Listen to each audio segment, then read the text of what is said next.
What's that pink thing behind you? Is that like a dress on the sofa? No. What is it? Is it like a giraffe or something? No. Is it a pillowcase? No. It's a I don't- blanket with a cat on it. Oh, there is a cat. Oh, I see. Mm-hmm. Right. So, Brian, I mailed you something. Is it bigger than a baby's arm? Did it show up? It did. But I didn't bring it in here. It's on the machine. I heard Billy shook it. Oh, it is on the machine? Nice. So. Not installed, but it's like... So I got the Tron glass, and our big problem with the back of like finishing off redoing Tron is that I don't have the middle piece, the bottom, like the whole back of the cabinet's missing basically, except for the top glass. And so it'd be great to rebuild it, but I don't know how to fit the pieces together. Like I can do a wood piece for the bottom and start building from there if I had this one piece of glass. So Mark, you sent me the final piece to the puzzle. To the puddle too, but yes, it's awesome. Thank you. I did like the creative spray painting on the bottom. That was cute. Yeah, well, at the time I did not know. Like, you should not do this. I know it actually was kind of cute. I got a kick out of it. I kind of laughed. I'm like, this actually blends in a little bit. I might take it up and scan it at what is it? OMG RGB is the place you take stuff to scan it. Oh, nice. So, yeah. We just did the Zeke's Peak playfield. Wow. Well, that's good. One shot. So, yeah, super excited. Amazing. Thank you. I can now get that project going. Thank you. I mean, I think it was an unfair, totally an unfair trade, but I'm okay with it. I don't know about that. I know you were trying to get rid of that Star Trek cockpit, everybody, or captain's chair. It was, well, this is exactly the kind of trade, that like needs to happen. I needed the glass. You wanted a cockpit. It's like, it was a perfect, like, I don't know. I mean, to me, it was ideal. Oh, good. So. Well, that glass was just sitting in the closet over there. And I'm like, I should sell this or something one day. And then this happened. So yeah, it's been fun. I loved your video on TikTok with you. It made me want to attach a scrub brush to a Sawzall. What is happening? Yeah. If anybody wants to watch my video, Spacetime Junction on the TikToks. What if we Good Lord, you did a lot of stuff. Oh my God. It's still going too. So my next, go ahead. No, I was going to say, I feel like I haven't done anything, but I've been running around like crazy the last week. Whoa, Adam just flipped around in a circle. That was pretty cool. I didn't know you could do that. Yeah, I'm taking some Paradise Arcade parts, and I think I'm going to use transparent buttons and then your LEDs, that go into the bottom. And then these adapters that let you use a leaf switch. The Rolly Leafs? Yes. And that's how I'm going to do the control panel. Although I have two control panels for buttons. So I'm going to do one classic style and then the other one, somebody that doesn't want to own an arcade 1-up, but who'll mess up his classic game and make it look like one. I don't know. God, I was looking at some of the 1-up stuff the other day. And like this guy's like showing off this cabinet that he'd done his mods to, and I mean I'm looking at this thing, I'm like, by the time he was done, it's like, why didn't you just build a new cabinet? You really like a whole new artwork theme. They installed Tatsunoko versus Capcom in it, and it's like he was like, oh, look at this, it's amazing, and I did this marquee and I did this. It would have been easier to just make the damn cabinet, right? Like why are you like? It made no sense to me. It blows me away how much people spend on those.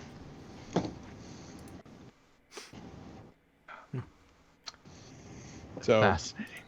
We did have a very interesting conversation last Thursday, or should I talk about that in another section? Which section would that fit into? I don't know. The gadgets or what are you working on? What are you working on? Maybe. I guess what are you working on? I can't really. I'm trying to get a good look at Adam's beard. Is that a goatee that is forming? I'm not sure. Oh yeah, totally. I'm just not wearing something you can see the white. Right. Mine is also. My second cousin was like, "What happened? Where did all this white hair come from?" And I'm like, "Time travel, duh." So next week it could be completely brown, but that's because I'm from some other year. But hey, go ahead. So my beard was red when it was colored. Like it kind of was like this. Right here, it went from brown to this kind of like ruddy red color. It was kind of funny. I want to know when you can just pick your own color. My dad decided to go blonde. Like when he started going silver, he's like, you know what? I'm going to go blonde. And I'm like, the fuck are you talking about? And sure enough, it looked great. He has blue eyes though. So. Gotcha. I mean, I could dye my facial hair and not much else. It's fun. Yeah. See how work would go if I May went the purple. 4th be with you.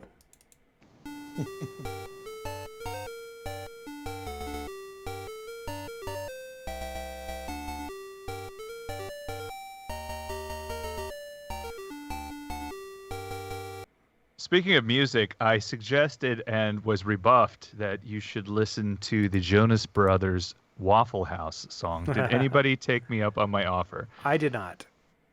Okay. I will, though. I will. I mean, I think I hate the lyrics, but I love the music. Although now I'm like, if I go take a shower, I have of course there's an Alexa in the bathroom, because why not? I have one there. Yeah, and so I'll play that song and sing to it. Do you sing in the shower? Anybody? Yeah. Oh, maybe. I don't know. Sometimes. I'm gonna admit to it. I had to disconnect this today. These are actually. Have you guys ever had one of these? Is that the Google one or? It's the Alexa Harman Kardon speaker. Oh no! It's like an Orbi hub and a speaker. It's actually really great sound. Uh-huh. But I put in a new mesh today because the old one was irritating the hell out of me. So they added a bunch of new sounds to Farrago for free. There's so a they goat. show up they show up. You can hit the button and play them. What the hell's that? It's a goat. Listen to this. It's the Wilhelm scream. The Wilhelm. Whoa, that is loud. It sounded pretty attenuated on this side. That's not new. That's classic. That's actually a good one. I use that one a lot on TikTok. I would have put that one in what's in the Juke for tonight. Oh man. Hey, what's wrong with that? Hey, who's in the chat? Have you taken a peek yet? I have not, actually. I did. Yep, there's people in the chat. All right. I'm trying to... Where's my little pop-out chat? We got Jeff the Guru, Mike Page, Mr. Peabody, Overtime Arcade Voices FYC, Grinwing, Drapsnat, Brian, and it's spelt wrong, so we're not even going to count that one. Andy SE, 2102 Cooper, and 01 Ella. Nice. Yeah, welcome new chatters to what you're probably tuning into right now, going, what the hell are these guys doing? We're arcade dudes. We're arcade dudes. We're all old arcade dudes. We're super old. Super. Well, in 10 years we'll be angry. Super old. Yeah, I need to have more papers to go through on this show. You know. You need to stack them like a newsman. You know what I mean? Right, exactly. Let me just go through. What my do you notes. got? Just get something out of your printer. All right. Like Gary Gnu. All right, this is it. Okay. This is a letter from there, and then some of this, and some of that. So your soundboard needs to sound of crashing glass. That would be That's right. perfect. I just need somebody to produce the show while I'm making up these gags. Right. That's close. It's all you. All right. Oh, Nice. when we do the, intro thing, after that, I'm going to do a box opening. Nice. Oh. It's going to be a good one. You know believe what? you. You know what? I did not order the Ghouls and Ghosts Oh, you didn't do it? pack. I just couldn't bring myself to do it. I just don't like those games very much. I don't think I've ever played them other than a couple times at Grinkers. And they were next to each other there as well, which is funny. Yeah, I mean they're cute, but you die like almost instantaneously when there's a little knight and he has clothes on or he has armor on, and within seconds I'm naked in my underwear running around, and I don't know why. Yeah, but then what happens when you play the game? Then you die. Oh no. Well. It's gonna be one of those nights, huh? I'm Oh a completionist, so I bought both. Yeah, I want to be a completionist, but I also want a grill. You still haven't bought a grill yet? Wait, are you No. going to buy a Traeger or? No, I'm not buying a pellet grill. Oh, that's right. We already talked this last I'm just gonna time. buy a char grill, and actually, it's gonna be a combo. I think it's gonna be a combo charcoal / gas grill, Oh, interesting. so that I Yeah. can do charcoal most of the time in the summer, and then if I want to light up something in the winter, it's not like I'm freezing my ass out there to get things going. Nice, Brian. Ghosts and Goblins. There Yep. it is. That's it. Yep, Is that the Mister running that as well? It is. Nice. Mister. We'll get into that. I'm loving this thing, actually. The Mister. It's pretty incredible. Yeah, it's got a lot of cores. I bought a few of them because they're accepted now. The CPS2 systems are accepted for competition. So, like down at Combo Breaker, they'll let you run CPS2 Street Fighter Super Turbo. And so instead of carting all my Dark Softs down there, which are even more expensive than these would, if they break, you're not losing any part of history, really. I mean, it's kind of a neat thing. And then the diversity of games they have it's really cool. So, I don't know. I've been having some fun. Nice. So I'm going to turn that down, though. But I'll talk about that in the... Oh, I can't even product really section. hear anything. All right, let's hit the button. Well, The button! it's not 7:30 yet. Hit the button! Are we ready? Do it! All right, We're always ready. French fries. I'm hitting the button. Button, French fries. Live from KOYR Studios. This is Todd Rogers, the king of video games, and you're listening to Arcade Radio. Let's nibble. Did you know that Chuck E. Cheese is born inside a jar? 5, 4, 3, 2, 1.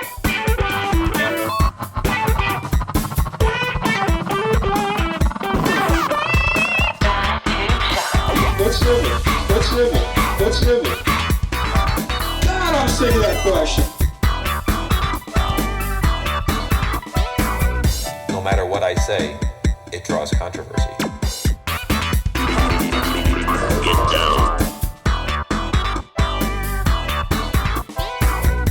Videomania has flipped the universe. So what's the score? Roger, 0J, and I feel fine. Is there anybody actually going to listen to this? I'm a little insulted by that. It's Eugene Jarvis. You can't go wrong. I just love that.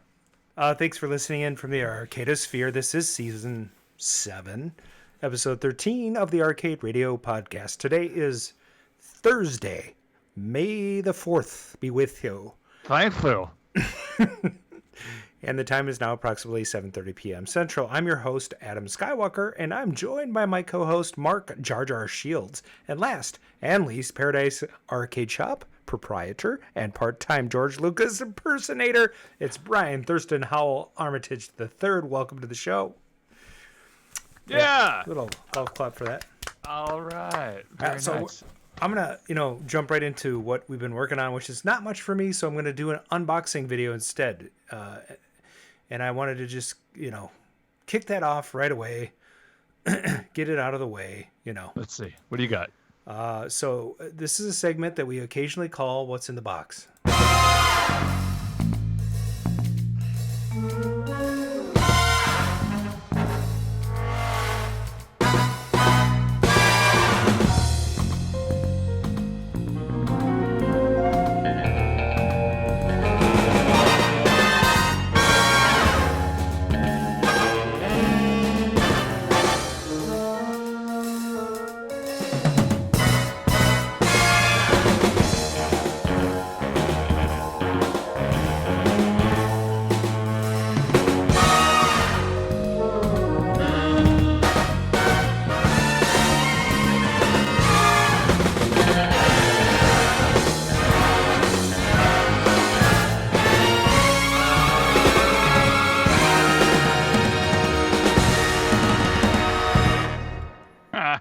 There's a lot to unpack here. That's good. Hey, now. So, New Wave Toys sent me another toy.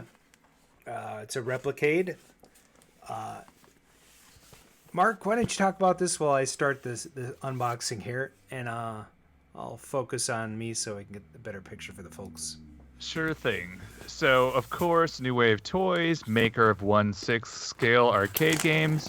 We had, I guess, one of the New Wave Toys dudes on. Figure out what his name is. I feel like I want to call him Slade, but I don't think that Shiloh. was it. Shiloh. Okay, very nice. Cool name, right? Anyway, so that they produce 1/6 scale arcade games or various items of the 80s. Actually, there's that first padding thing that Adam just removed. That actually is used in case. Yeah, there's the package inside that mimics the package that a full-size arcade game would have been in. Hey, Adam's pulling off like some Jack Black vibes now. It's kind of weird. You know what? I think there should always be narration while he's doing this. Anyway, so that first piece of cardboard was put there so that, if you're using, your X-Acto knife blade or whatever, you don't cut into the cool stuff. He's going to do this blind, everybody. This is a first for us. We've never had him do a blind opening. Oh, it is going well. He was able to pull open the lip. All right, this is good. I heard that the Food Fight creator, whose name, of course, I can't remember right now, he had a hard time. And look, Adam is like way ahead of him. Like, this is like a pit stop, dudes. This is amazing. So there it is. He's got it. It's free. There it is. Space Ace in a dedicated cabinet. That's right. New Wave Toys also is producing Space Ace in the conversion version of the Dragon's Lair cabinet. I did not buy one, but now I'm regretting life and thinking I'm going to go get one when they try to get rid of their extra inventory. Bless them for even coming up with that idea of having a backup inventory. I'm watching Adam to see if I'm going to have any visual cues. No, there is no visual cue. Okay, we're going to continue. He's removing the outer layer of the clear, transparent saran wrap. I don't really know if that's what it's called. And now he's going to go and use the bathroom. No, he's getting up. He's going to come back. Okay, here we go. He's showing off there's all of the attributes of that game. There's so many. Put your pants back on. That's amazing. And okay, look, he's got it open. It says Space Ace on the side. It's got a beautiful version of the side art. Don Bluth Studios, of course. Here's the instructions. The laser disc is included. It's in a sleeve. There's also some coins in there. And there's a USB cable with a C end on it. And looks like extra joystick tops, I believe. I'm not sure. I did open mine. I was drinking at the time, so it's a little blurry and fuzzy about what happened there. All right, he's going to pull it out. He's reaching in, and he pulled the whole thing. The sheath came out with it, so that's all right. He's struggling, but I think he's got his game. All right, he pulled it off. That's great. It's like, you just rip it off and like a Band-Aid. All right, he's opening up the bag. He's excited. I can see this. He's got the game, and now the game is revealed. It is outside in the world, and it's probably been in there since China. I'm not sure exactly. Look at that. The side art's beautiful, probably shaped in exactly the shape of Dragon's Lair side art. There's the marquee also in the awkward outer sticking out shape so that people that make marquees can be pissed off in unison. And he turned it on. Look at that, everybody. And you'll notice the scoreboard is off to the side for some reason. I don't know why. Maybe they were like thinking that there wasn't enough ribbon cable that they were using previously. They're like, you know what? I can make this ribbon cable longer. And then they did it. So here we go. It's booting up. You can see that the New Wave Toys startup sequence has happened. I'm not sure what it's really, really small right now. What's happening? Coin door lights are lit. The screen it's thinking. The lasers. Yeah! Defender of justice, truth, and the planet Earth. Ace is being attacked by the evil Commander Borg. Hold your fire! Who is that creep? Borg. It's an LCD, but it is roughly the correct 4:3 aspect ratio. It's probably 5:3. It's pretty cool, man.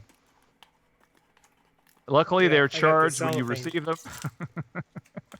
Oh, he's removing the layer. I'll let my wife do this. She loves to peel that off. It's very satisfying. Okay, that's the only thing to peel off, I think. And then figuring out which of the two coin buttons. The reason why is because it has those rank lights on the right. Right.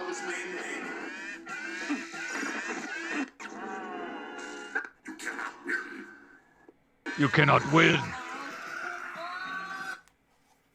Anyway. That was pretty good. Now we know how to do this. It only took like 5 tries. Me having a TikTok where I have to make up shit. I know it's like a improv TikTok that's gone awry. So that was fun. Mark, what you been working on? Okay, let me look at my list. Well, I was on vacation last show. Thank you for doing that for me. Mm-hmm. I got a lot of Tron swag. One of the things that they offered was, where's Adam going? Is he going to go pee-pee while I'm talking? God damn it. No, I need to close the blinds. Okay. So they let you go and customize 1/6 scale action figures, which are perfect because they also will play the New Wave Toys arcade games, also 1/6 scale. And so if you look closely, and I don't know if you can see this, but that is my it's a picture of my face that's in there. And they also they let you pick the color that you want the action figure to light up as. I chose to be evil. I picked Clue's orange colors. And then I hate the placement here, but the button to make you talk is where his belly button is. It's really low. I'm not sure, but initiate light cycle run.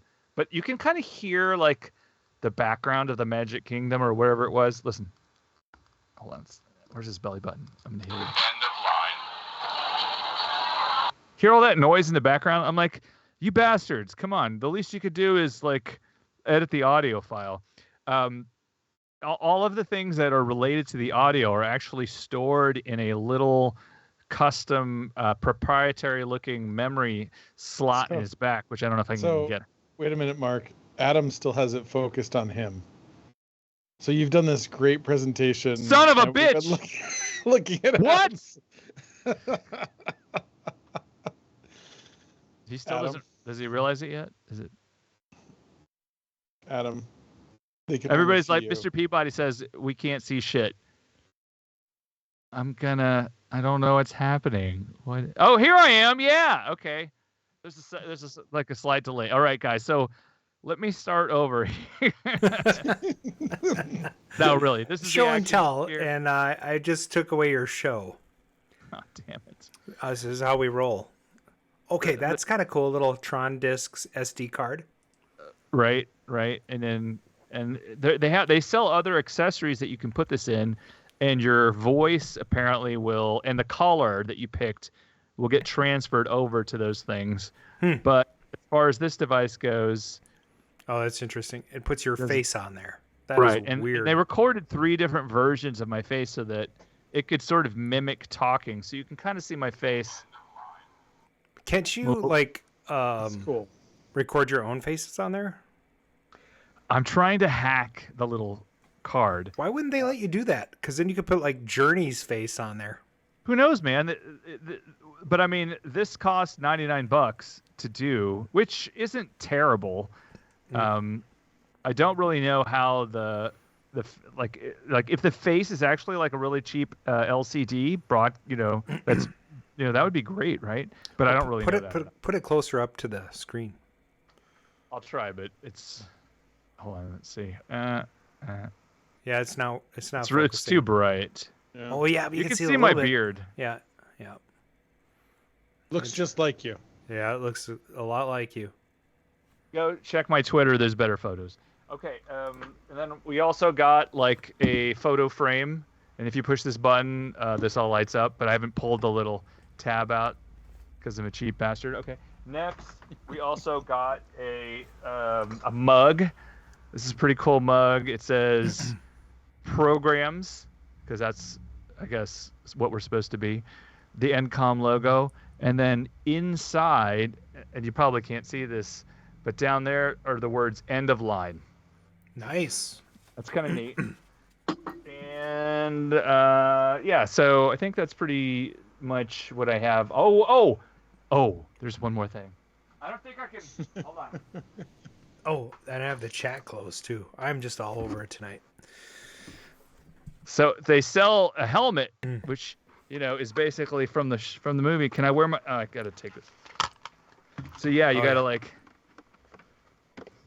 This is good. I sent a video to my mom wearing this, and I told her, "Mom, I wear this all the time now. Like, this is how I live life." She believed me. And then I was like, funny. Shit, she's 84. I gotta like correct her. Anyway, I'm gonna put my headphones back. Oh, the chat has gotten pretty big. My favorite name in there right now is. Is that how his name is spelled? Yep. Okay. Mark, you need this. What do I need? Oh, look at this. Tron. Oh, is that an NCOM Tron? Oh, I like that. That's very nice. Now, you did that a long time ago, though. You should make one for the discs of Tron. It's been on this show before. The Rich did that lenticular. It's awesome. Yep. I gave Brian my lenticular that came with the game just because I didn't want to open up the box and get it back out again. So I don't know if you saw it in there, but I did. It was awesome. Nice. And he was just going to keep it to himself. Like, oh, I don't know if he gave that to me, but I'm going to keep it. He mentioned that it was. No, yeah, I said that. We had this conversation. Yeah, exactly. Let's see. So, of course, let me just wrap up. I've taken way too long in this segment. For crying out loud, Mark. Cockpit. I have a show to go. Thank you, Adam, for the board set and the monitor. Those have been sent off to Matt Janicek. He finished the PCBs, and he's working on the monitor now. I did go and pick up my Quantum from Aaron. It is perfect. I've already filmed some TikToks for that are just sitting in the drafts.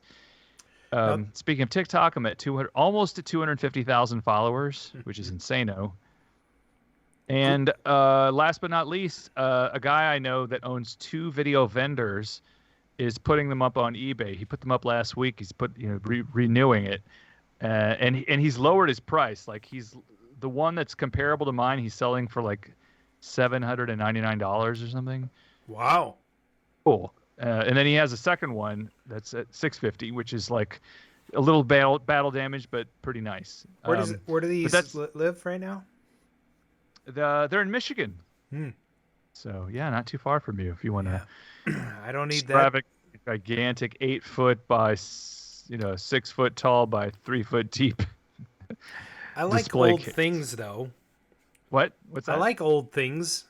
Yeah, they are old, but gigantic. So. I got one of these. Pretty cool.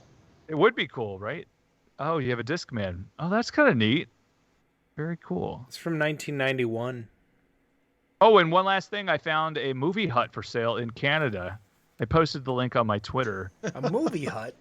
Yeah, it's the weird one that looks like Snoopy's house. It's not like a kitty rommer, but basically the same idea. Isn't Movie Hut the company that made the chicken game? It's true. Yes, and so they named their company after their first product, and I'm sure they regretted it. But they were like, "Fuck it, let's just keep this name, and then we'll make this other thing." And then it was popular, and so now Movie Hut makes the chicken, egg dispersal vending thing, whatever.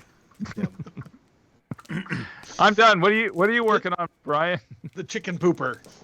You have a chicken pooper? I got a chicken pooper. Everybody needs a chicken pooper. Brian has a chicken pooper. I have a chicken pooper. I actually don't have a chicken. Susan Think wouldn't let about me get that. chickens. She You wouldn't let me know, get chickens. you know at White Castle when you get the chicken rings, which part of the chicken is the ring exactly? The butt. I mean, come on. This is why. I mean, there are a lot of reasons why I don't eat It's at the White chicken Castle. pooper. Sounds delicious. Well, one thing I did in the last week is I jumped on and listened to Overtime Arcade Game Restorations podcast, the Coin Jam podcast. So they were talking about the scam going on with the guy out in Oregon, who sold a bunch of games, then had a fire, then claimed he couldn't ship the games, and he shipped some of the games, and he shipped different. It's just a whole disaster, and people are saying it's the biggest scam in history, and I'm going, yeah. No, it's not. RAM controls over like a decade. I mean, it's just like the number of stuff and the number of people I've met who like will say, well, I bought something from him or I sent him something and I never got it. Anyways, but it is terrible. And what this guy basically did was just scamming insurance, scamming people is pretty terrible. So anyhow, that was one of the things I did. I got on the chat. Ooh, harnesses from RAM controls. What? No. He who shall not be named, bitch. Okay. I didn't see, did it say RAM on there? I didn't. No, it did not. It says Travis Reynolds. Anyways, moving on. We are I drew up and got the stuff ready. I've got to get the parts cut for all of the metal for RAM parts and Zwackery control panels. Ooh. And I started working on the Discs of Tron spinner, which is the same spinner that's on Zwackery. So I just, because, why not? See what else I've been working on. And the Zwackery harness I gave to Charlie. So we may have a Zwackery harness and a Zwackery control panel soon, which would be pretty cool. Then we did the 25-inch ampliphone for Black Widow. So I'm waiting for brackets to come in for that. So we took a old Black Widow cabinet that had been converted to like a World Series, opened it up, cut a bunch of stuff out, and Dave actually rewound the yoke, and we're going to shove a 25-inch monitor into Black Widow, and it's going to be awesome. Nice. So that's, a snapshot I've been working on. Pretty good. Yeah. A few projects. And Ice Cold Beer is finally going. Production started. Yeah. Units are shipping. And now I get to work on Zeke's Peak and then Warlords. But not necessarily in that order. So. Nice. Do you know if Charlie at Joysticks in Houston ordered any, or do you not even have any clue on any of that stuff? I am so removed from who ordered what. But I believe Charlie did. Because every now and then Tom says, oh, do you know so-and-so? And it's like, yes. So I think Charlie was one of the ones who ordered them. He and I were talking at one point about it. So nice. Yes, he should have a couple. I'm going to harass him. So there are like 300 or 400 on pre-order. Wow. So it might take a little bit of time because we're at 25 a week right now, probably ramping up to 50 a week next week. And then, yeah. Well, I buy games from New Wave Toys, so your delay sounds very trivial. Yeah. Well, it's been, oh my gosh. This has been a lot. Actually, thinking of it, I need to order more LED boards and 7-segment boards tonight.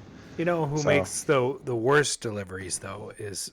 Have you guys heard of the Oh crap! Now I don't know that. Now I just have to just punt. Now we gotta like wait. No, it's what's it called? It's God dang it! They make John Cusack. No wait. limited run games for crying out loud. Have you heard of this company? No, limited run game. Yeah, they make a bunch of physical copies of games that aren't in production. They did a Boy and His Blob. Do you remember Boy and His Blob from NES? Anybody? Bueller? I don't, but they have a beautiful website. Yeah, they do. If you order anything, it'll take over a year to get it. Okay. So What'd you order? A Boy and His Blob. These are some interesting titles. Trip World, World Dix. I'm not sure what's happening. Oh, DX. Sorry, yeah. What? I'm sorry, I didn't know. Heart of the Woods. They all seem to have woody. Oh man, interesting. A Boy and His Dog. No, a Boy and His Blob. A Boy and His Dog is a movie with Don Johnson, right? And Jason Robards. Which version of this did you get?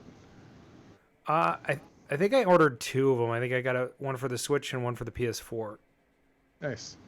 But they did a limited release for the new Teenage Mutant Ninja Turtles. They do like special packaging. They did a deluxe edition of Blade Runner, the old Westwood point-and-click game. So that'll be coming out on multiple platforms. But I mean, some of the titles are cool, and I got roped in because they have a pretty schmancy, fancy website, and it seemed pretty legit. They do release some Atari stuff. They have Atari Archive Volume 1, which is our hardcover book or something, and then they have a Volume 1 special edition or something.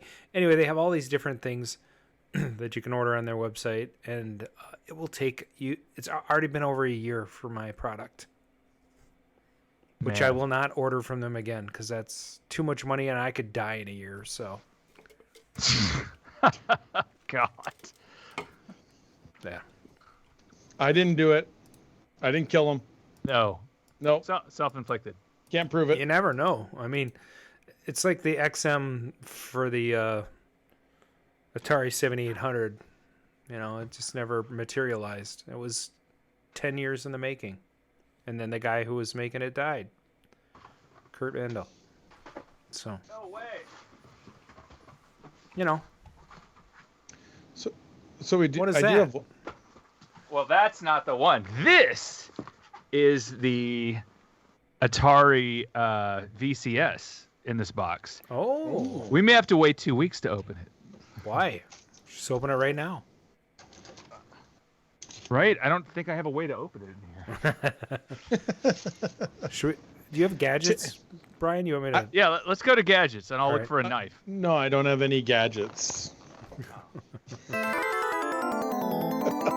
I always felt that the true stars at Atari was engineering. Oh, you're an inventor. Yes, I am. What have you invented? A lot of things. Like? Like a lot of things. Like things that you've heard of. Like? Well, things that you will have heard of, okay? Patents are pending. Arcade Gadgets with Brian McLeod.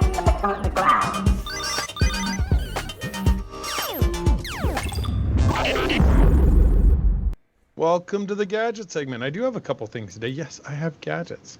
First gadget here, for those of you who have CPS3 systems or other classic computer systems that run SCSI drives, or as Apple wanted us to call them, sexy drives.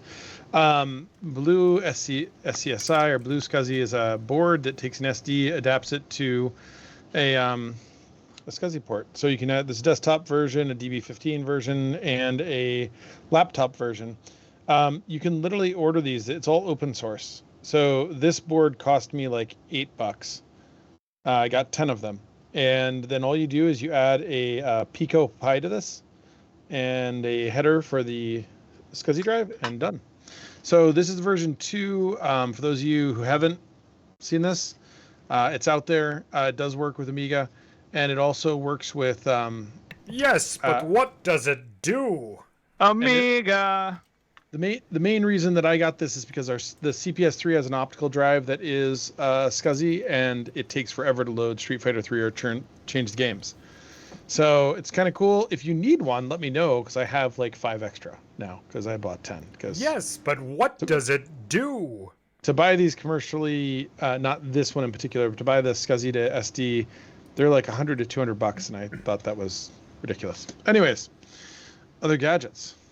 Yes, but what does it do? I can't mute him. It's not working. I don't know. It's too bad. You want to know why? Because I'm in control. I have control of your television set. So, for those of you guys who have not seen this, this is pretty cool. So I held off on doing these for a while. This is the Mister, done by Mr. That is Add-ons. not a Mister. It so is a Pork Chop goat. Express did this, and this is called the Mistercade. So it's a stack in here. So you've got the D10 Nano. You have the RAM over here. You've got a number of outputs. You got to hold it up higher. So you actually have DVI, VGA. You have your kick harness attachments here, and you can actually use the USB to plug in sticks, and you have a JAMA harness. Just so you know, you pointed so a bunch you of can stuff use below camera. all of these connections independently or at the same time. What's amazing about this, this is not a Raspberry Pi. This is an FPGA board. Yeah, 2 can play at that game, mother. Oh, shit. Yep. He muted me on his end, but he's now muted for the entire show. Because he was pointing to a bunch of stuff below camera and he couldn't see anything. So, like right now, What? he thinks he's still talking. It's cool stuff, man. Yeah. Also, you're muted. Adam, you're muted also. I muted you, just FYI. Yeah. Well, if we can mute you too, then we have no show. All right. All right. I'm Live unmuted from now. KOYR Studios. So now This you is can- Todd Rogers. Yeah. So anyways, this is the Mistercade. I've got it plugged into a box here. Really simple to run. So it's running Ghosts and Goblins now. You can go in, adjust all the things like the alignment in here. It's pretty neat. You can go back up to the top. You go to the top menu, and it goes into this wonderful staticky snow screen for a little bit. This is it booting. Once it latches on, you actually will get a menu. Give me 1 second. I know this is the exciting part. So you've got arcade, computer, console, everything there. So huge selection of arcade games, all downloadable when you buy the system. You plug in, there's a whole procedure. You plug in your SD card and load it up. But it's a really, really neat system. Amazingly plug and play, a lot easier than I thought it would be. Years ago when they came out with this, it was a lot more complicated to get stuff loaded on here. Now it literally is just, you get going. You get stuff like this. This is what's neat about it. So it's not aligned. These guys really did a nice job of, horizontal position. You can just bring it over. So anyhow, if you haven't checked it out, the selection of games on there is quite outstanding. And it really does everything. So for me, I'm playing, so CPS2 systems at tournaments, I bring 10 to 15 of them down. The Darksoft kits have gone ridiculously expensive. And so in order to get rid of that, since these are tournament legal now for CPS2 games, these go instead of the CPS2 systems. These are $500 a piece, all assembled out. $250 just goes into the D10 Nano board, which is the FPGA board here, and the rest of this sandwich is made by Mr. Add-on. So really cool product. It's been a lot of fun playing with this. So it's just, I kind of been going through trying a bunch of games I've never played before, like Bullfight. So that's it. That's products. Nice. So yes. Any questions? Have you guys played with the D10 with the Mistercade at all, or Mr. at all? Nope, not at all. It's pretty unbelievable, the selection of games it has, and the emulation on the ones that I was playing is really pretty nice. It is open source, So the benefit is you get a ton of people working on it. The downside is you don't have always that quality control. So some games can be better or worse than others. Interesting. But it's still FPGA, right? It is. So they use the D10 development board as the D10 Nano is what it's called, as their kind of main board, and everything is done off of there. So you're using a standard board. You can see it. It's like sandwiched right in the middle here. And then they have all these headers that go like up and down off of it, right? So it's this board right here. So you can access all these other functions. And then they've added USB ports. They've added VGA. They've got the CGA adapters. I mean, it's pretty outstanding. The fact that you can play CPS2 in tournaments on this is to me one of the impressive parts, because those guys, the competitive players, are really particular about this stuff. So it's there. On the games that it's on, it's really good.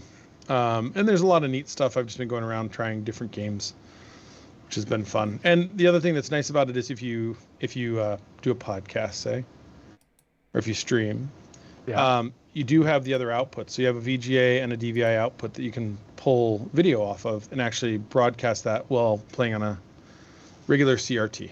So that's it. Sweet. And actually, I'll show you. Yep, the Retro RGB Mister. I'll throw the other link in there. Mr. Add-ons. And so the guy that runs Mr. Add-ons goes by Pork Chop Express on Twitter. Is a really, really good guy. So if you can, support him.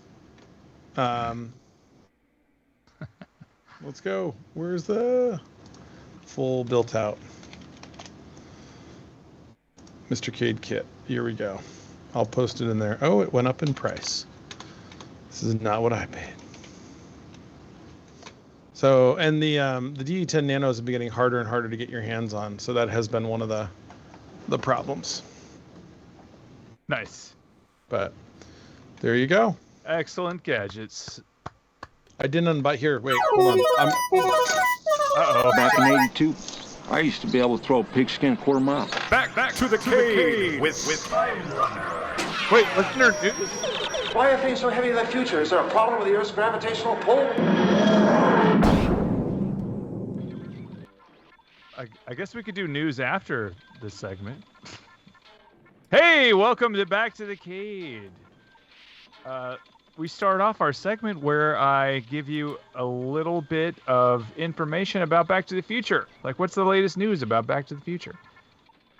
So, let's take a look here.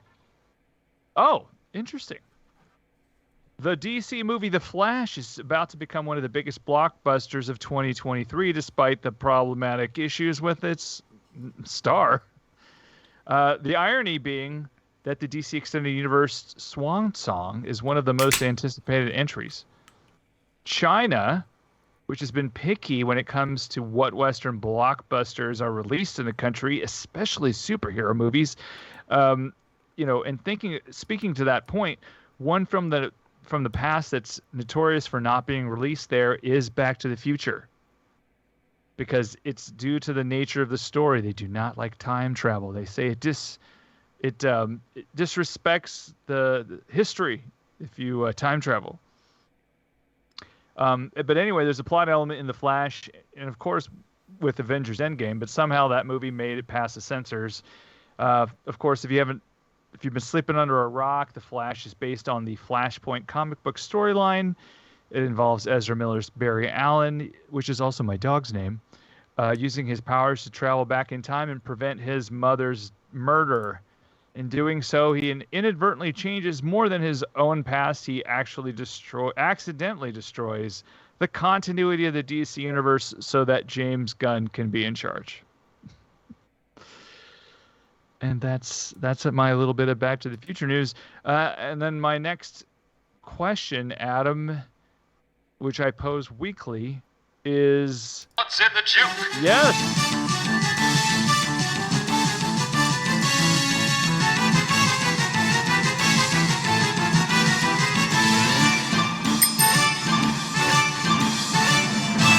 I learned it by watching you. Oh, shut up, kid.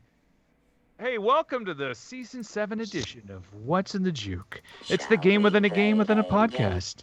Today, we feature super short, isolated audio tracks with a common theme. Pitfall is not that common theme, but good try. If you can guess the title of the song, you will get half point. That's correct. If you can guess the name of the group, you will also guess half point. You can guess both. Full point. Brian will be your scorekeeper, so feel free to throw compliments in his direction. And last but not least, if you don't know either, please fight it out. Like a robot. Please fight it out amongst yourselves. Is that it? That was it. Here's your first track. A sacred wine, a mystery gaping inside.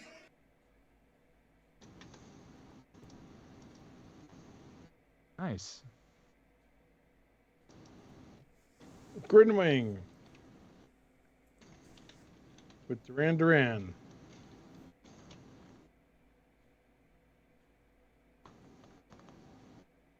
And then a lot of people... Oh, look. There we go. Papa Killjoy. Half points. That's hard to read. With A View to a Kill. Or View to a Kill. Yes. And here's your next track. Then walk right out to the fall line track. There's a camera rolling on her back. On her back.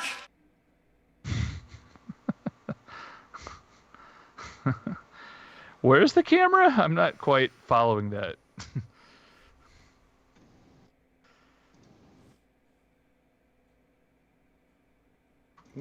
Oh, look, there's a spammer. Hold on, let me take care of that. See, I'm having a hard time doing the Papa Killjoy with Duran Duran. And Grinwing with Girls on Film.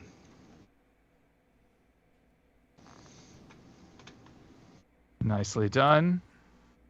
Okay, here's Dang. your track. In touch with the ground, I'm on the hunt, I'm after you. Oh, I think they're getting it. Andy with Duran Duran. Half point. Grinwing with Half Hungry point. Like a Wolf. Adam, you're so efficient right now. This is amazing. Here comes your next track. I made a brick guy run out yesterday. Tried to find my mountain hideaway. I don't know where to cut this off. Andy with Duran Duran. Right. Half point.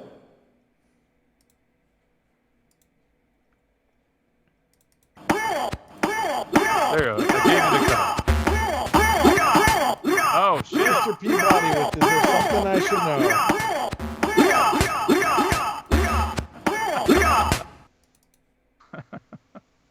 Kick and fight like a robot. Half point. Here comes your next track. I stayed the cold day with a lonely satellite. Half point. Stern Berserk. Half point. Half point. Oh, New Moon on Monday. Full Mike point. Page. I always thought it was Blue Moon on Monday, but that's just from beer. And, Papa Killjoy gets the half point for Duran Duran. Because, yes, Andy, you were too early. All right, here comes your next track. I turned on the lights, the TV, and the radio. Still, I can't escape the ghost of you. So, I love those guys. That album is my favorite of theirs. Yes. I don't think I can give that to Mr. Peabody. That is not Flock of... What? No, Duran Duran with Papa Killjoy and Ordinary World with Mr. Peabody. Half point. I'm like goofing up. Jeez. Never mind. Keep going. I got it. You did it. Next track. Only came outside to watch the night fall with the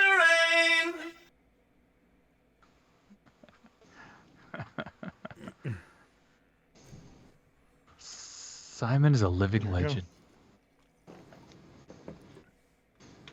I can't believe people aren't just typing. There it is. There we go.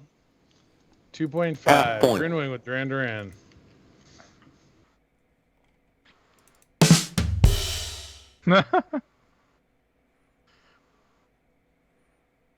We're not getting it.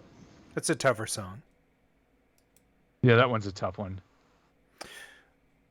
I'm going to play the Cookie Clock. Oh.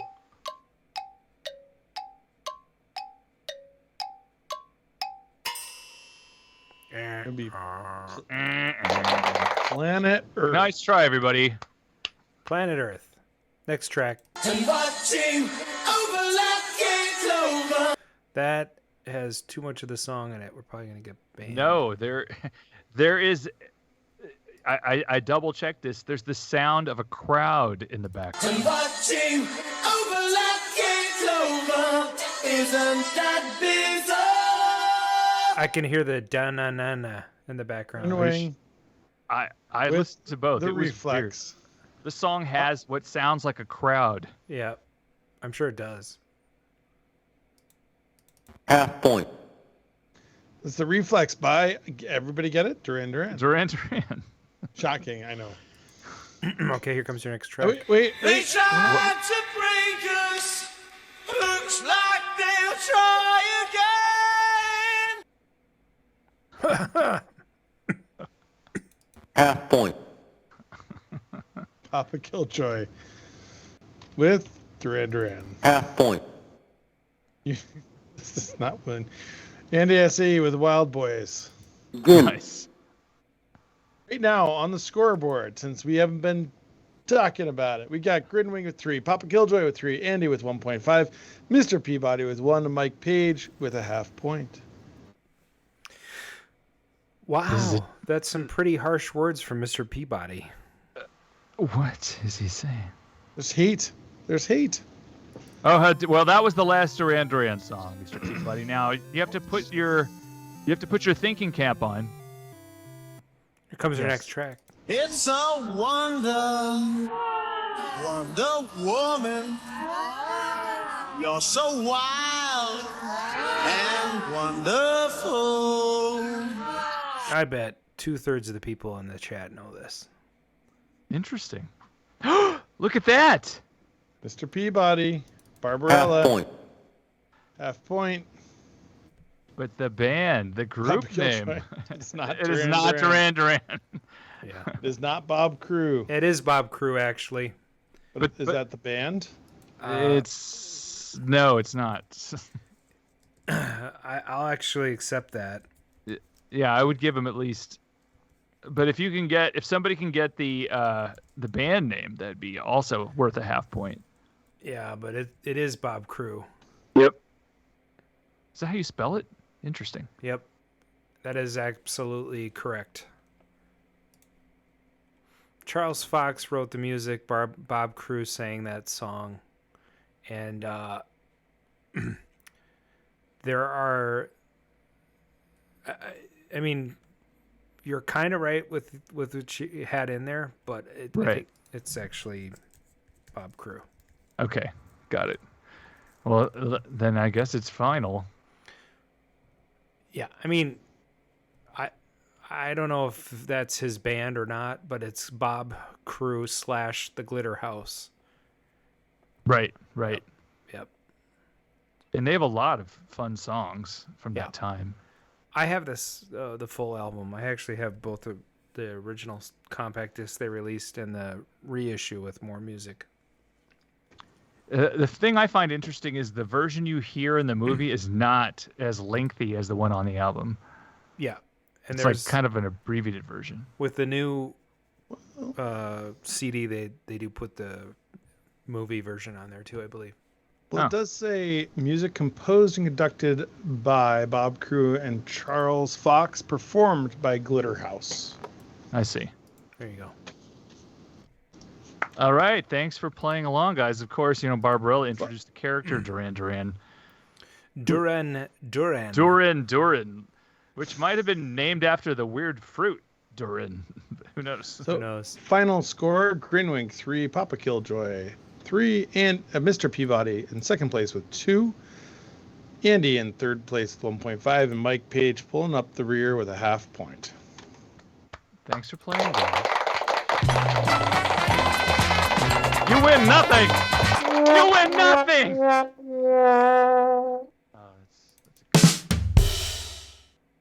Oh, time to check the voicemail. What? I guess we do have one. Okay. We should probably check it. Okay. All right. Thank you for calling 612-548-GAME. This is Arcade Radio. Please leave your message after the tone. Hey everybody, it's your buddy, Bob Zarzadek, control panel expert and technician. Hey, happy May the 4th be with you day, right? Is that how they say it? Man, I love Star Wars. Did I mention that I was in the movie Star Wars? The first one? Hey, the part of the movie where the Cantina alien guys are playing? Like, I was the 7th guy in that band, only in the movie, I was stuck sick at home. Yeah, George Lucas, he totally cut out the scene where I call them up and I'm like, hey, I wish I was able to play. And they're like, oh, that's cool, bro. We got this. It's just the 6 of us. Man, that was a big disappointment. You know what? I'm over it.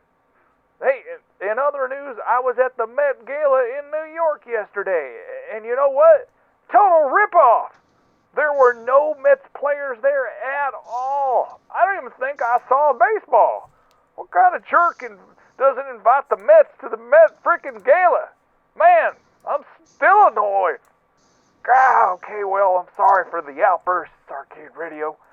I'm going to go cool off now and enjoy myself a nice cool Zima. I've got a secret stash of Zima. Just don't tell anybody, all right? Loose ships sink. That's not it. Loose lips sink ships. Yeah, I knew I'd get it. Okay, I'm off to go pick up my cat costume from Jared Leto that I loaned out. So you guys have a great show. Zarzadek out. You can still buy Zima. Do they still make it? I think they started remaking it. Yeah, I know they did a redo a couple of years ago. Yeah. Maybe they're not making it anymore. I bet you that somebody Zima. I bet you somebody weird has some in their fridge. That's me. Wait. You've got some? I do. Come on down. I'll give you some. Oh, yeah, you can still get it. Yeah, that's crazy. I don't know where you get it around here, but I know that people who had some from the first run that stopped being sold in the 90s, they were like, this is turning brown. Is it okay to drink this? And Zima guys were like, shit, let's make some more. Well, there were 2 Zimas. There was Zima and Zima Gold. Did you? I never had Zima Gold. What's that? What was that like? It was it was disgusting. Oh man, I liked the regular Zima. Holy Gold, shit! It was actually yellow. Yeah, that's what I mean. They might have said it was turning brown, but that was actually a color. Yeah. It says Zima. It says worst idea ever. Zima Gold. Yeah, the advertisement said no, this does not contain urine. Yeah.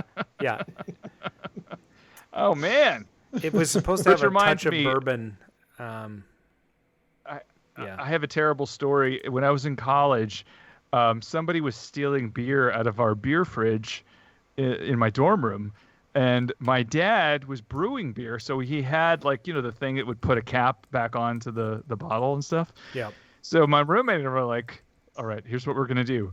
We're going to pee and fill up 3 beer bottles and put them in the fridge and see who complains. so we sealed them up and put them in the fridge, and sure enough, this bastard that lived in the room next, in the next dorm room over, was like, "Man, I think some of your beers are bad, man." I was like, "Oh God." Yeah. Did you see how? Do you know how Zima was developed? They're saying Coors filtered it with filtered cheap beer with activated charcoal. You're cutting out your mic keeps cutting out. I think he was better. I think he was struggling to say activated charcoal. Okay. No, is that any better now? No, you sound great. Yeah. Okay. Yeah. So Coors filtered cheap beer with activated charcoal, and then added lemon lime. Interesting. And that was Zima. All right. Delicious. Yep. Removing the color and taste from their worst beer. I actually bought some new tequila this week. Oh, what brand? It's a good question. Okay. Shut up. I mean, is it a skull-shaped beer, or no. Tequila rather? No, it's a new tequila. It's by Familia Flores. And it's Cristalino, and they make it in multiple varieties, and they make it your standard Blanco, Reposado, and Añejo, but then they have a higher end where they charcoal filter it. Ooh, I remember that. It's black, right? Like with a black top. And there's a black bottle. Yep, I bought that one, and then I also bought their triple aged, which is it comes in like it's a añejo, but it's more of a dark tequila color that you'd be familiar with. Is it pricey? Because I'm seeing online $119 at bestbev.com. Yeah, Total Wine has. So I got the Cristalino Añejo tequila, and that's normally $80. I got it for $74. And then I got the that's not it.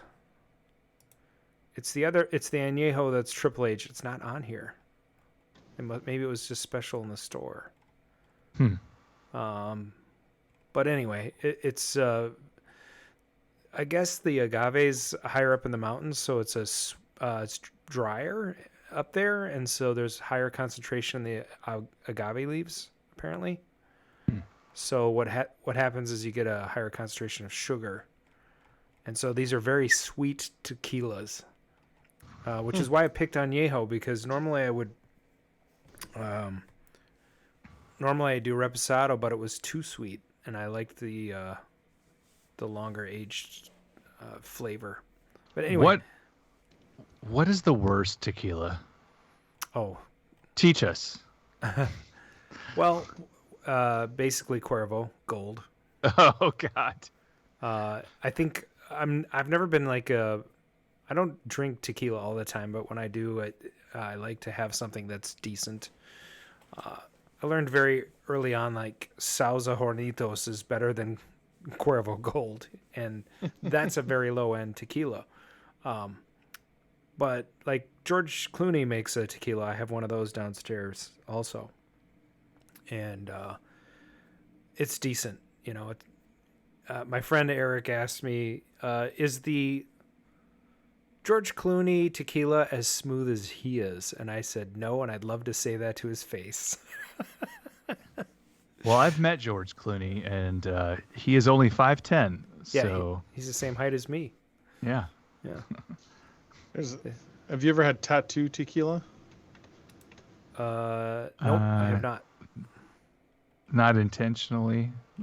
So when I graduated from residency, one of the professors had a bottle of like Cuervo Gold or so or something, and then a bottle of tattoo, and he says to me, "You're the one who probably likes the things that are a little off the beaten path. You take this one, I'll give the other person graduating the other one." But anyways, I don't normally drink tequila. That is ridiculously smooth. just sat there sipping on it warm. Woke up the next morning with using my shoe as a pillow. Oh no. With no hangover. Like, I don't know what happened. I was in the Susan. I went to bed. Like got up, went to bed, and Susan's like, "Well, you had fun." Wow. Yeah. But it's if you ever have a chance, I'm not a big tequila fan. That was excellent though. Did they have Hervé Villechaize on the label? Just out of curiosity. Do you know? I put the link in there. I don't know. Oh, They just have a skull. On the label. That's too bad. Is it Hervé Villechaize's skull? That's what I want to know. So I will tell you guys, if you want a really good tequila for a very nice price point, you can pick up. Sauza makes a higher end tequila called Tres Generaciones, which is 3 generations. And they make a Blanco Añejo and a Reposado. I prefer the Reposado, but the Añejo is super nice too. I'm not a fan of Blancos because they are generally not aged and taste like acid. A lot of people like, Patron Silver and stuff like that. I'm not a big fan. Like those are people that want to get drunk. They're just doing shots. And I like to sip it. But I will say this. Tomorrow is Cinco de Mayo, which I believe is the Mexican holiday for celebrating their freedom from French oppression. I can't remember if that's correct or not. Is that right? Can we Google that? Let's see. Anyway, why don't you correct me while I go on about tomorrow. So, this adopted American holiday where we drink tequila and have, tequila drinks and whatnot. But I'm going to get together with some friends tomorrow and have something called sangrita, which is not sangria. I don't know if you guys are familiar with that. Unfortunately, yes. Not sangria, sangrita. Oh, hold on. Okay. Yeah. So sangrita is not... well, it almost looks like a Bloody Mary. Yeah. So it's very similar to a Bloody Mary. There are several recipes out there. A lot of recipes call for clamato, delicious, instead of tomato juice. But it's essentially tomato juice, orange juice, Tabasco or your favorite hot sauce, some fresh pepper, a little bit of salt. You can add jalapenos to it. Also lime juice and something called Maggi is in the ingredient. And then if you want to make it a little sweeter, you can dump a little grenadine in there. And every place in Mexico, no matter where you go, and I've been to probably 4 or 5 different places in Mexico, Playa del Carmen, Cozumel. The cool places. Yeah, a couple of the touristy places, Cancun. I've actually been in Cancun, but that wasn't on purpose. We just couldn't get home, so we had to stay in Cancun for a night. Sounds terrible. Yeah, no. But anyway, every place in Mexico City, of course, because my job that I work at, my first outing was, hey, Adam, you got to fly down to Mexico. We're going to put in an identity system down there. Okay. So it's actually where I met my good friend Eric. Well, I met him before that. I was working with him, but it was the first time we sat down together and got to know each other. And we walked down to the 7-Eleven that night, and we bought a bottle of Sauza Tres Generaciones from 7-Eleven, and we went... the Mexican 7-Eleven? Yep. Okay. Well, it was the American version, right? Oh, you were in America. Okay. No, we were in Mexico City, but it was a 7-Eleven in Mexico City. Right, that's what I guess I mean by Mexican 7-Eleven. Yeah, I mean, it's an American like company. Bill and Ted would have been like, how do you say something is afoot? Yeah. No, I don't. 7-Eleven's actually like an embassy. It's American, so that's White Castle. Slurpee? No, I don't know. We did not call it Siete Diez Uno or Diez Uno. We did not call it that. It was just 7-Eleven. So we went there, got the bottle, and we traded stories. But we were staying in this place called the NH Hotel, which is NH. Really nice hotel. And at the top they had a bar, and the bartender at the top floor, it was like 24th floor or something. So we go up there. And he's like, have you ever had sangrita? And we're like, oh, yeah, we've had that. And we're like, fruits and wine. And he's like, no, sangrita. And I'm like, okay, no, we haven't had that. So he made his own batch. And then he's like, you shoot the tequila, and then you drink the sangrita shot afterwards, or you sip on a low ball of it. Like a chaser. Yeah, it's like a chaser. Only you could have probably the worst tequila you've ever had and chase it with sangrita, and it would be. And it's delicious. It's delicious. Yeah. So I don't know who invented it, but it's a fantastic way to imbibe, and you have to be careful because you don't want to do. You don't want to do like a whole bunch of shots the whole night, you know. I see. So I think you wake up and you're in Phoenix or something. This is my professional drinking hat now. If you're going to do this, pour a little sipper of good tequila, make a really nice sangrita, and then sip them back to back. You'll not be disappointed. So nice. Yeah. Nice. There's my tequila story for tonight. I mean, Mark, do you have a story about tequila? Let's see. Do I have good? No, it's mostly vodka stories. Yeah, and, I have one really good one. And regrets and things like that. Yeah, I have one really good one. We didn't talk about last Thursday, did we? I don't know. You mean the Thursday we were on, or? No, we're not last Thursday. That was 2 Thursdays ago, wasn't it? Yeah. Yep. What happened last Thursday? What you got? Atari stopped by. Oh. Yeah. And by the way, there was a whole news segment we have. Atari did something great today. I don't know if you know, but well, maybe we should talk about that. We could talk about that. We could do the news, and then we could talk about, yeah. All right. So, cue it up. Here it goes. Okay.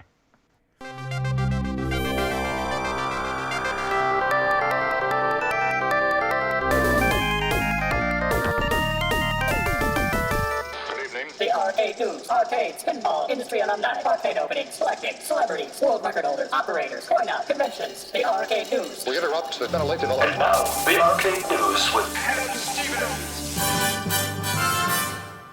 Yeah. That would be me. From videogameschronicle.com. Images of a Lego Pac-Man arcade machine appeared online. According to the images, which are circulating on social media, that set appears to be a top half of a Pac-Man cabinet and will also seemingly include a smaller model of Pac-Man and 2 ghosts. The image, which is extremely blurry, is reported from... What? Did somebody say something? No. Okay. Is reportedly from an internal brief that LEGO shares with retail partners in order to detail how sets should be displayed. The set will reportedly cost $269 flippin' dollars. 69! You know what's stupid about that? I would rather have a Replicade. That is just way too much. I feel like I bought full-size Pac-Man arcade games for less. I mean, the people at LEGO have to be laughing at everybody that buys these things. They're like, suckers. I mean, it's plastic. I mean, I know there's design costs, right? Because they have to... Right. But it's all computerized now, right? Put in an object, have it spit out the pieces. I don't know. I'm waiting for them to do an Uncle Rico van. Yeah. Anyway, it's going to feature 2,650 pieces when it's released in June. That's going to be a big cabinet. Jeez.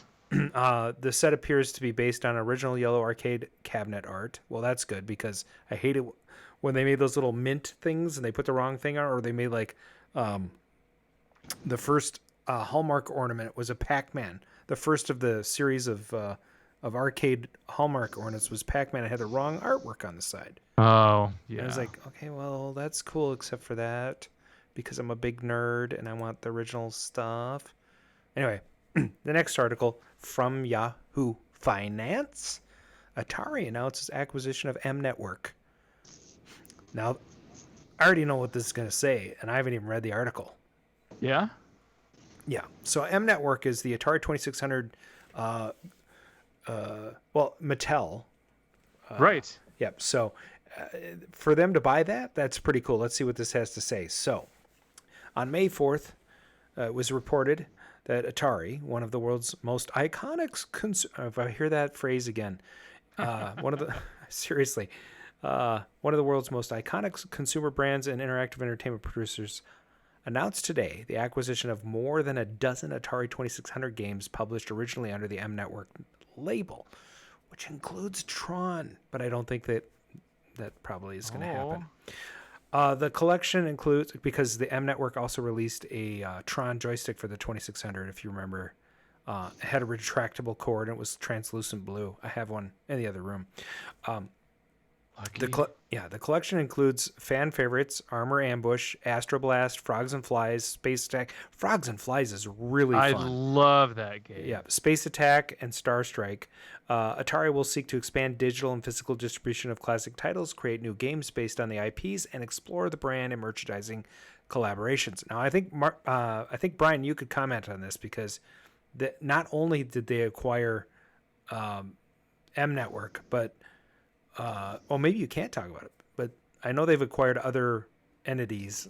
I mentioned that in the fourth paragraph. What did they say? Did Stern Electronics? Yeah, there it is. Yep. So they are. So one of the neat things that Atari's doing is they are going after a bunch of these titles, including titles they didn't own originally, because they want to see titles back in the arcades. So there's some really neat stuff they're doing. We had the opportunity, Wade Rosen, who lives locally, came by with the CFO, Ethan. And Wade Rosen, for those that don't know, is the Atari CEO right now. And a woman named Cassandra, who's their head of marketing, and had a meeting with Retro Arcade last Thursday. That was supposed to be, and I think you guys will appreciate this. We went to, we met up at Starcade. Supposed to be there for about a half hour, 45 minutes. 2.5 hours later, they're all playing games, and we can't get them out of there. No, just for the listeners that are just now hearing this stuff for the first time, Retro Arcade Remakes is a company that Brian has part ownership in, and is making Tato arcade games, Tato Ice Cold Beer.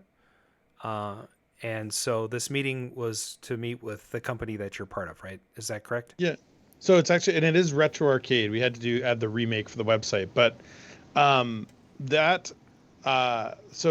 that entity has a license to do Warlords, which we've released. We've not released, but put out there that we're doing that.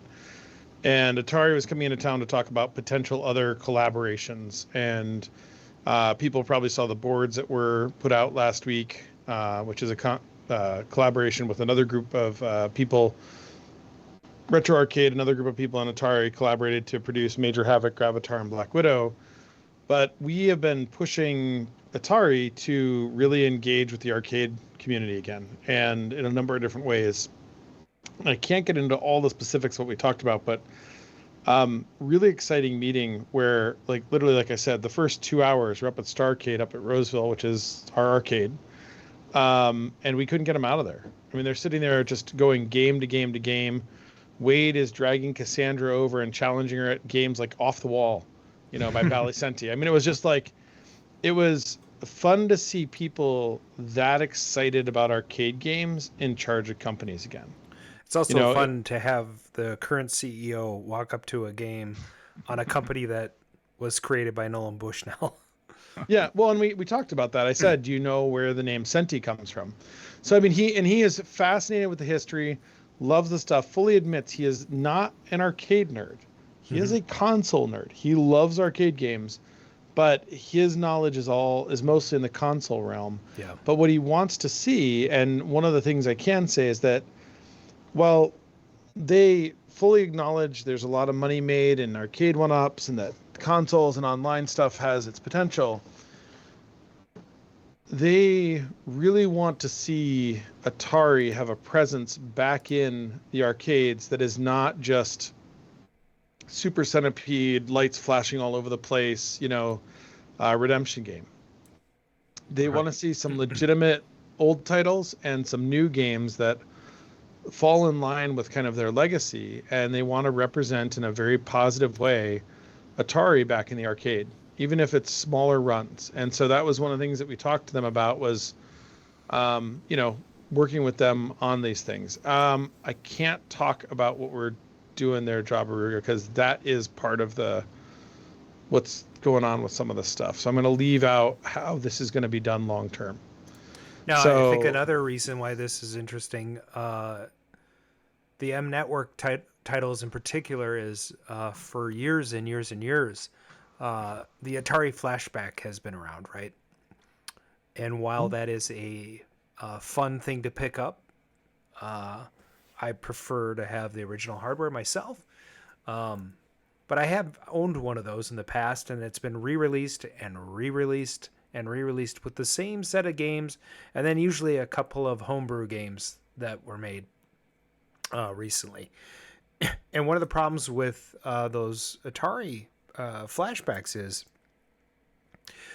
you only get the sort of Atari titles with it. You never get the Activision titles had to be licensed separately. So like Adventure you can get, right? But do you get Barnstorming? I don't know. Maybe not on the earlier ones, but they have to license that stuff. So with the M Network line, they can add those. And what if they buy the iMagic stuff? That'd be really cool. You'd have, but there were, I don't know. This is a really cool strategy for both, for all gaming, really, for video gaming in general. So. Well, it really, like I said, and I can't say this enough, it really is neat to have a company that really is engaging in that environment again. I mean, to see the CEO of Atari literally have to be told, okay, we need to go do business. You have to stop playing Point Blank 3. Yeah. I mean, like, you've played it like 6 times. Let's go. And then at my house, like, we're sitting there. So we met up at Starcade, came to Paradise which is where I am now, if people don't know, for a few minutes. They loved the Tempest, which is in my office. I cleaned my office. I've never seen this much floor before in this office. And they came through here briefly, and then we went back to my house, and we sat at my kitchen table and like had this business meeting. And the whole time Wade is going, he has a young child. He's like, I gotta go. We gotta call. He's like, but I want to see the arcade downstairs. And so we went down to the arcade, and there was another hour of like, well, yes, I can't leave without playing Spy Hunter. Yeah, right. So, I mean, for me, being a collector who's passionate, and I want to respect the old things that were there, but bring them back to life, to see their engagement in that and their excitement when we're talking about some of the projects we want to do, was awesome. I mean, it really was. It was neat. So, and for those of you who haven't seen, this is actually the Gravatar board. So they did release these. Papa Killjoy said, rebuilding old vector boards. If you're going to rebuild these, this ink does have to be burned off to get the solder to stick, but you can do it. This side is the front side. So you can order these with or without. They do work. The Atari website, you get into licensing stuff where they don't want to advertise they're selling games. And if they say the board works on a game, they clarifying that it works after you've installed everything. It got to be a mess. So they put that these are not functioning boards. And what they should have said was until you build them. That was very confusing. But the good news is the Gravatar, Black Widow, and Major Havoc are available. Lunar Lander, Warlords, a new version of Major Havoc, and Food Fighter on the way.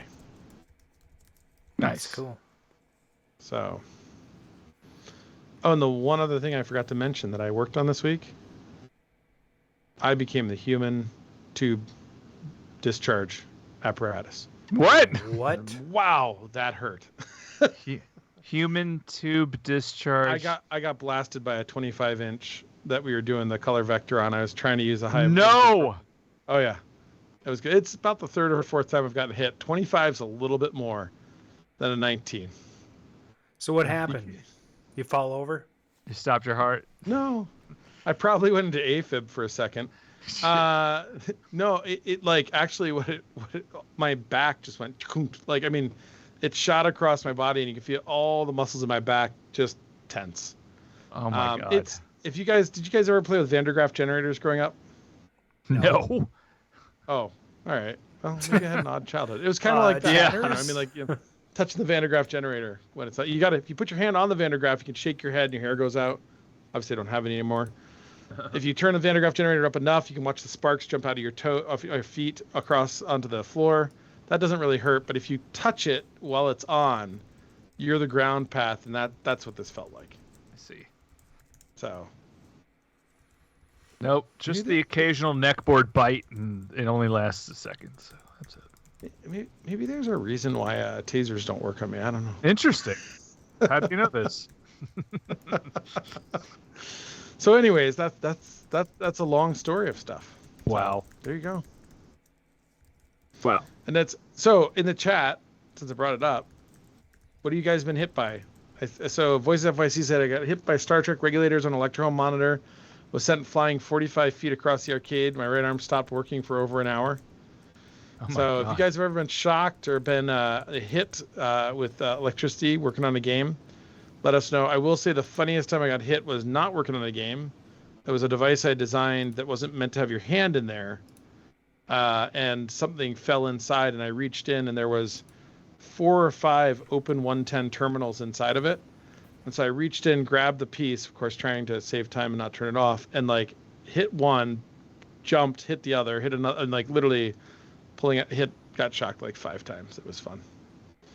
So anyways. I've been shocked by a monitor once.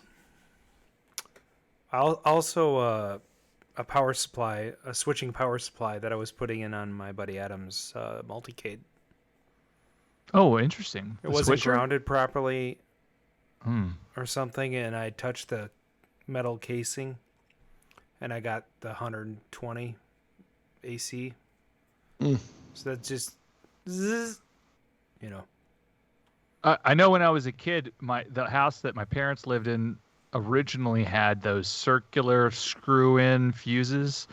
Oh yeah. In their fuse box, and I did not understand the concept. I thought they were light bulbs. And so I unscrewed one, and I was like, "What is that little wire in there?" And I touched it, and then it was the next day. So. Oh my God. Nice. One time when I was, I don't know, under 10, and it was like my birthday, and I was pissed off at something, and I think everybody was over, and I actually got sent to my room on my birthday for some. Oh no! Yeah, so I was mad. So I took a key ring, and I pulled the socket out. the wall. Pulled the plug out of the wall halfway, and I dropped the key ring on it, and it just, and you know, the lights all went out in that corner of the house. Yeah. And sparks flew up the side of the wall and left a mark. Oh God! I got in trouble for that. Did you know that you could just wipe it down and it would go away? Because I did the same thing and I did not know that. But my dad discovered it on Christmas Day. Like he was going to plug something in. He moved my dresser out of the way, and there was this plug with a giant scorch on it. You tried the same thing? Yes, and he was like, "Nah," and I'm like, that was the first time my dad ever let something go, and I'm like, holy shit, this is great. Yeah. Get caught on Christmas. That's the trick. Yeah. I mean, electrical accidents in the house don't normally happen without somebody effing around. Right. Yeah. I did cut through a 220 line once. Oh my God.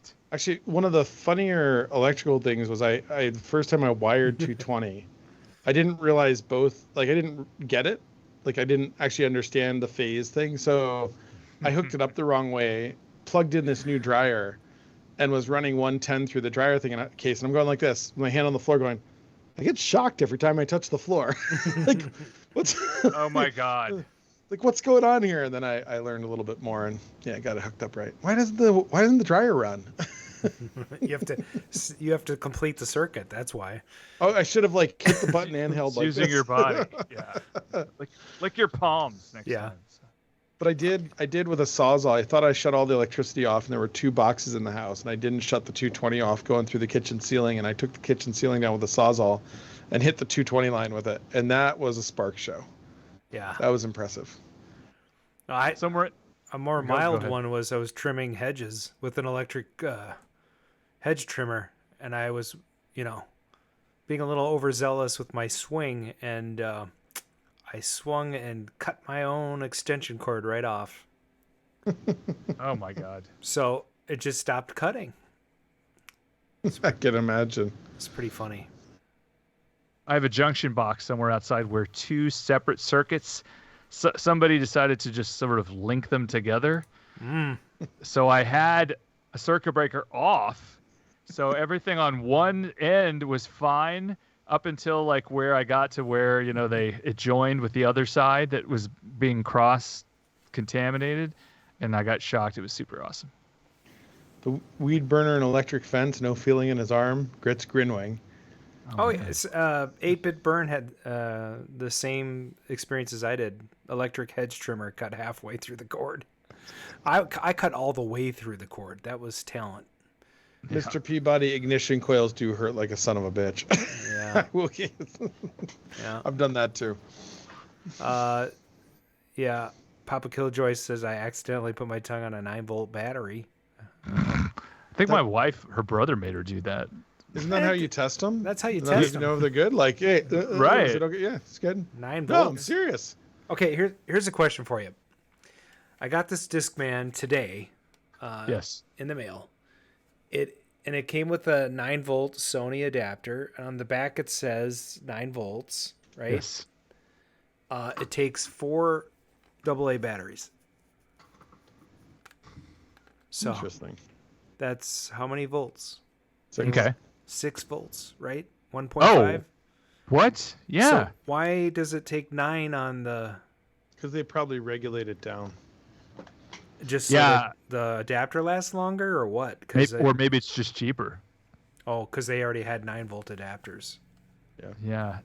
They're like, well, step it down to 9, and that's cheap. I mean, this is built like a tank. It's before all of the anti-skip technology, so you have to basically not breathe on it when you listen to it.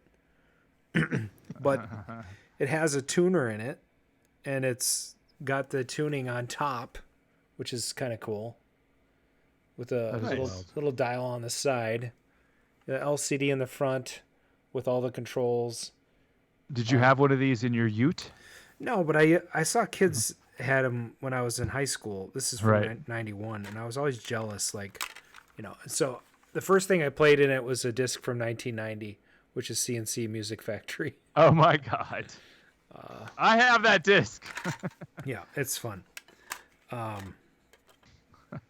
Yeah, it's nice. There's no, is there any rubber coils, or is it just straight on the motor is what the disc sits on? Oh yeah, no, it doesn't even clamp on. It just sits in there like a record. Nice. Oh, interesting. Yeah.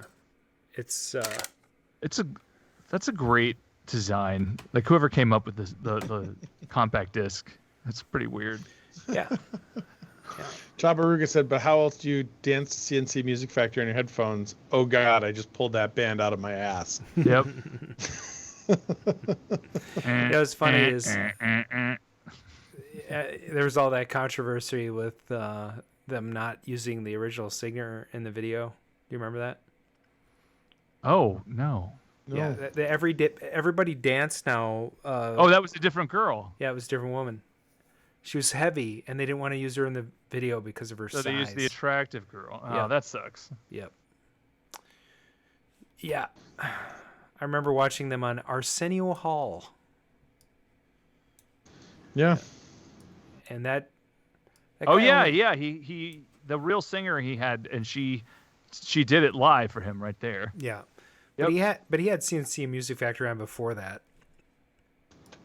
Which I'm sure he also had, Milli Vanilli, and yeah, a lot of people were probably guilty. I don't know if he had Milli Vanilli. They were, because he started in '89, right? All I know is that he made a song called "Somebody Farted," and it was very popular for like a couple weeks. And somehow the radio station by me was like, "What was the #1 song on the top 9 at 9? You'll get a jacket." And I remembered it was "Somebody Farted," and so it was great. Yeah. So they were active until 1990, so they would have been on the show probably. Oh, girl, girl, you know. Somebody farted. That one just doesn't get a lot of replay. Shocking. Everybody Google it. Arsenio, somebody farted. You'll love it. Oh, I'm sure. I'm going to go download that song right now. Yeah, do it. Yeah. Classic. Boogie in your butt. Yep, that's another one. Yeah. Brad Howell and John Davis wrote the songs for that band, Milli Vanilli. I forget who the performers were, where they were based out of. I feel like Jamaica, maybe. I don't know. They were definitely like a Puerto Rico or something like that. Offshore. Yeah. They don't look like it.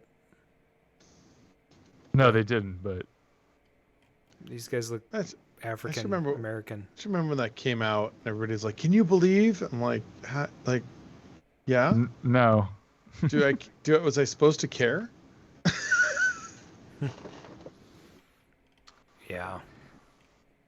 That was a sad thing. Yeah, one of them committed suicide. That is sad. That's no joking about that. No. The other one played coffee shops for a long time. I don't know what he does now. It is a hard recovery. What do you do after, like, well, my whole life was based on lip syncing other people? Well, you sit back and collect the residuals, although you don't see that at the time. And a Grammy. Sure. Yeah, they give that back. Yeah, they had to give them back. Yeah. Crazy. Not fun. No. Wah, wah. Yeah, that's true. Things that make you go, was another one of their songs, the CNC Music Factory. Oh, yeah. I think they only had 2 hits, and they sound almost exactly the same. So something came on the other day, and Tyler goes, "Oh, that's from SpongeBob SquarePants." And I can't remember what it was. It was one of the... I'm just like, damn it. No. Ooh, listen to Pineapple Under the Sea. No, it was like, it was some... anyways. Yeah. You're not... It'll come to me sometime. I can't remember. I was trying to look it up quick, but nope, it ain't coming. I like SpongeBob. Is it one of the songs that sample SpongeBob? No, it was like, I guess he did it on... I don't know. He was like, I know this from SpongeBob. I'm like, that's just neat. Oh, great. Is it Ween? Could be. Jerry, you can tie shoes. How did you learn to do that? No. All right. No. Hey, there's a song called the Texas Song. What's wrong with Sandy? Maybe it's just a squirrel thing.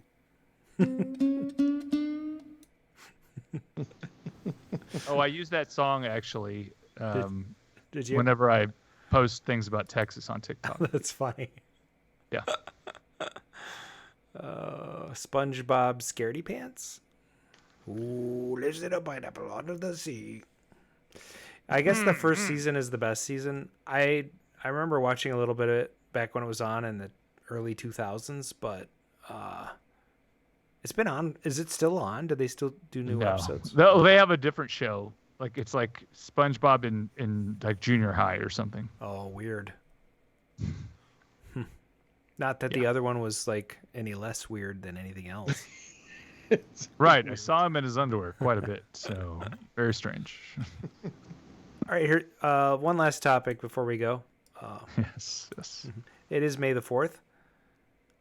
What is your favorite Star Wars thing to watch, listen, or whatever, read? Mark. Damn it! You have to ask me first. Brian. I wasn't in Star Wars. What? Look, it's George Lucas. He's on the show. Holy shit! Now George has a lot more hair than you do, so I was just going for the beard situation. Easy now. Brian didn't even hear the question. Brian's answer to the question was, "I wasn't in Star Wars." Okay. No, Mark. Anyways, I'm paying attention. Mark said, "Brian, Yeah. That was his answer. Yeah. Go ahead. I mean, obviously, Empire Strikes Back is my favorite, but I love watching the old movies, but I got to admit, like all the new stuff, and I know people argue about it all day, but I really enjoy that, like Mandalorians come out. Like I like all the little extension offshoots of it, and I get excited about it. I mean, it's wonderful watching the old movies, and there's like the classics, but like I actually get excited about waiting for the new Mandalorian to come up, or waiting for like whatever the series is, and I don't. It's kind of like Marvel movies. I don't really care. Okay, so it doesn't follow this, whatever. I'm enjoying it. It keeps Star Wars alive for me. That to me is what I'm really enjoying now. Yeah, and I think that's. I think it's true for me too. When you consider that for so long, we wanted the movies that were coming out to be as good as the original trilogy, and never felt that way as Gen Xers, I think. And so to have Gen Xers now in charge of Star Wars and making Andor and making Mandalorian and Obi-Wan Kenobi and doing things in a way that seems much more reverent and thoughtful than what they've done with prequels and sequels and whatnot. So I totally agree with you. I get excited about the new series because of how good they are. And I just love Mandalorian and Boba Fett, and but I will say one of my all-time favorite things to listen to,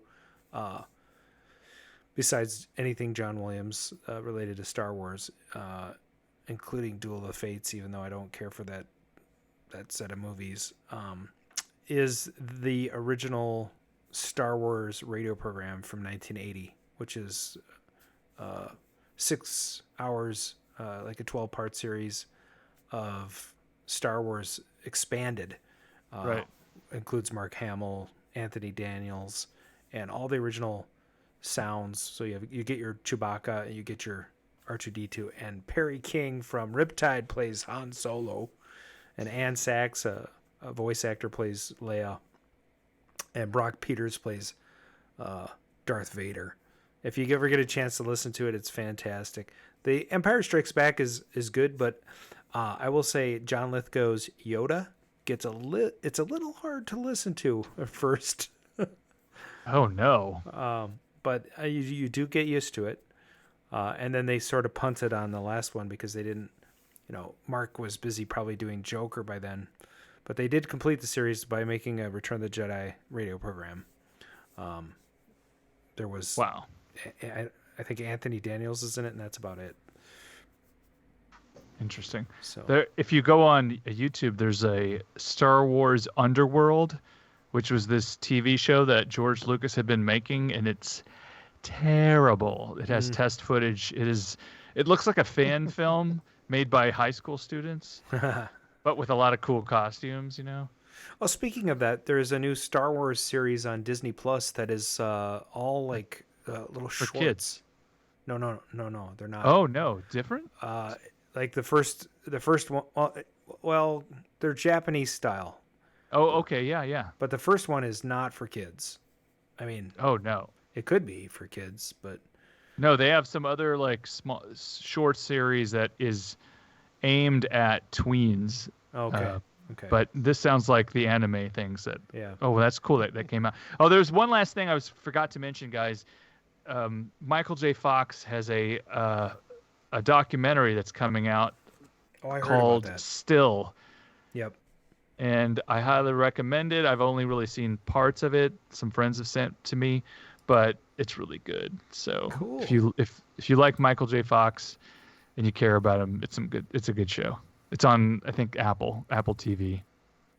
Nice. Yeah, sweet. Well, I guess that's what? Oh, one last comment. Yes. I did finally watch The Man Who Saved Pinball, The Man Who Saved the Game. Roger Sharp. I've been meaning to watch that. Oh, the movie? Yeah. I haven't seen it yet. Watch it. It was so good. I heard man. I heard that it's amazing, and I have not watched it yet. So it's way better. Like I kind of I'm going to be into this because I love pinball and arcade. It was actually a lot of fun, and the way they had Roger in the movie, perfect, awesome. Like, I mean, it was like, damn it, this is good. It's fun when you've met one of right, yeah, met the guy too, right? So, and we did not talk about that story much, just because I didn't want to spoil it for people that might watch the movie and not know the story. I know it wasn't Roger, but like the way they had him. So it was Dennis Boutsikaris that played him, but the way they tied him in and had it like, the way it was done was just fun. It was just Did they have really a cameo for him, or did they have actual cameo for Roger, or was he not in the film at all? He wasn't in the film at all. It was so Dennis played him. Yep. And it just without spoiling too much of it, it was like, he basically is narrating and doing his own documentary on himself. And it was I thought it was really well done. So it's check it out. It's worth, like, I think it was $5 to rent it. Cool. And actually, people are saying your favorite BitTorrent site. For whatever it's worth, like, it was worth the cost of renting it.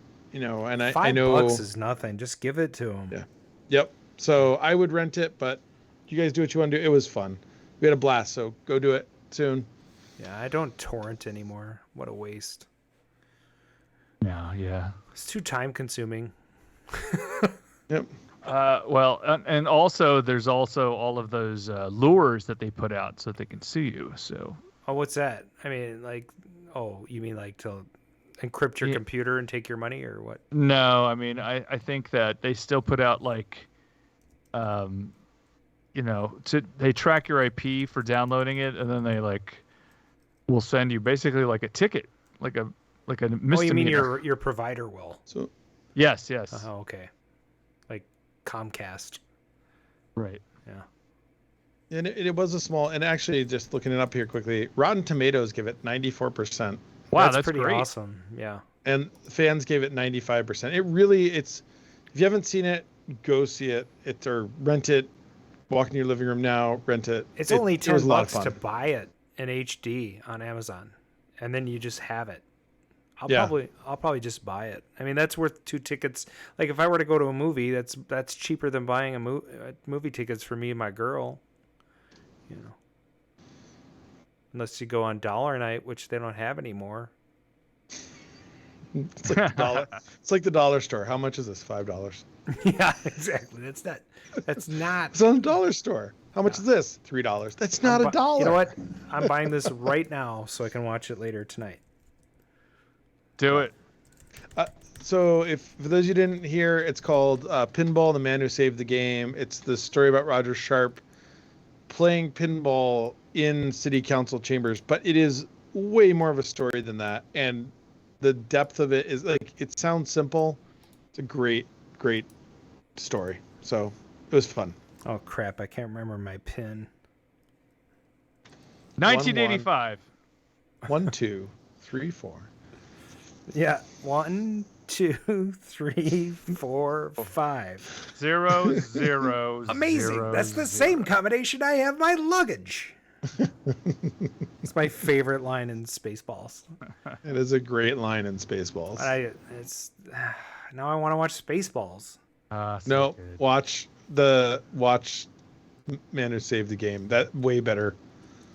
Yeah. All right. Quality movie. So. Well, crap. I'm going to have to go buy it on my TV because I don't remember my pin and I don't want to change it right now. That's okay. Available to rent or buy. I'll put the link in the chat before we go. Oh, somebody already did. No. Did they?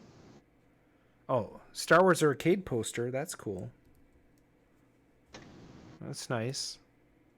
Nice. Does this link work? I think it does. Yes. Go buy that. Or rent it for $5, and then you get 48 hours to watch it. And so, It's a short movie, right? It's only like an hour and a half or something. It's an hour and a half. It goes by quick. There's like one right in the beginning. You're wondering how it's gonna. I mean, I was wondering how it was gonna be because it's kind of like, I mean, is this gonna be a documentary? What are they gonna do?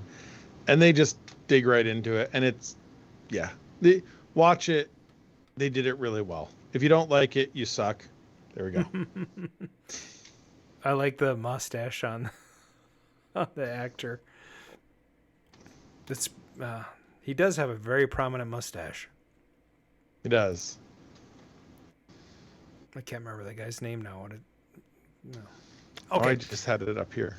All right, let's wrap this thing up. Okay, that was fun hanging out with you guys tonight. That's going to be it for us, this week. We'll probably see you in a couple of weeks. We do have a couple of guests we're trying to get lined up. I keep saying that, but they're hard to get a hold of. And I think we have one for 2 weeks. Okay. Yeah. I'm also going to reach back to one of our previous guests and see if I can get a couple of people that have been on the list since season 1. So I'm not going to drop any names right now because I want to make sure that we can get them on the show before Harrison Ford. Yes, exactly. That guy's really hard to get on the show. Really hard. Anyway, that's the Double R's. It's Arcade Radio. Thanks for listening. Hey, check out our website, RcadeRadio.com. That's RcadeRadio radio.com for all of our social media and swag links. Call and leave comments just like Bobby Z, or in your own manner. You don't have to actually imitate Bobby Z when you leave a comment at 612-548-GAME. That's 4263.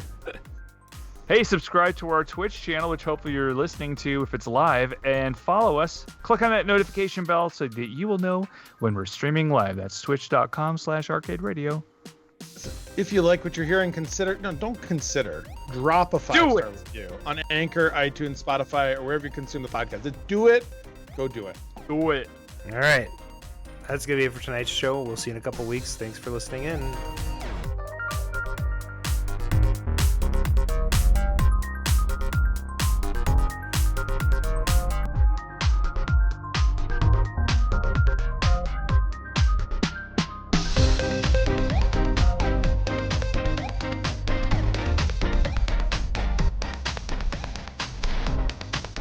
This is the one we got, somebody flagged our show with. Someone's a bastard. That's right.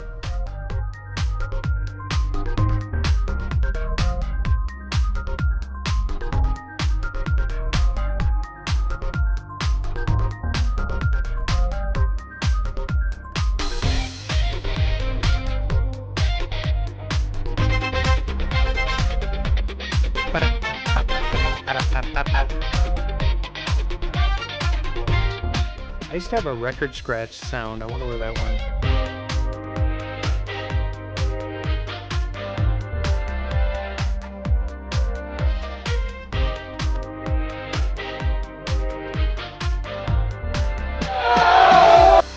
Oh my God.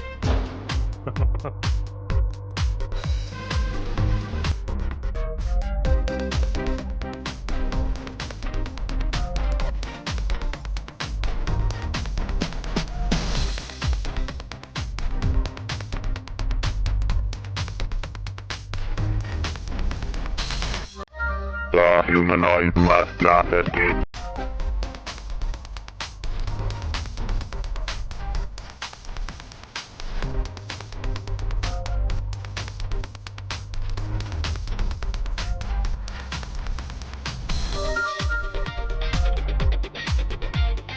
I think I'd embed some credits to just roll them. It could just be your name, like over and over. But producer, director, starring. Steal the opening sequence from the Holy Grail.